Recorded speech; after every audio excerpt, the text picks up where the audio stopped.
በመንግስት ባለፉት ጥቂት ዓመታት በሺህ የሚቆጠር የጤና ተቋማት ግንባታ እድሳት ተካሂዷል።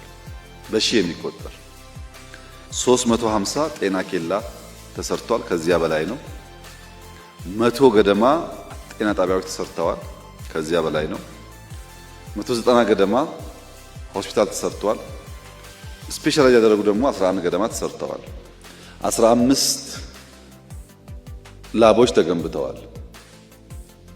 ያልነበሩ በየአካባቢ ያለውን ልዩ ልዩ ዳታ አናላይዝ አድርጎ የበሽታን ትሬንድ የሚያሳዩ ላቦች ተገንብተዋል። 1800 ገደማ የጤና ተቋማት ማስፋፊያና እድሳት ተደርጓል። ተስፋፍቷል፣ ታድሷል። ከ1000 በላይ የጤና ተቋማት ውሃ የሌላቸው የሶላር ሲስተም የሌላቸው ገብቶላቸዋል። ከ1000 በላይ ባለፉት ጥቂት ዓመታት በድምሩ ከ6000 በላይ አዳዲስ ጤና ጣቢያ፣ ጤና ኬላዎች፣ ሆስፒታሎች ተገንብተዋል፣ ታድሰዋል፣ ተስፋፍተዋል።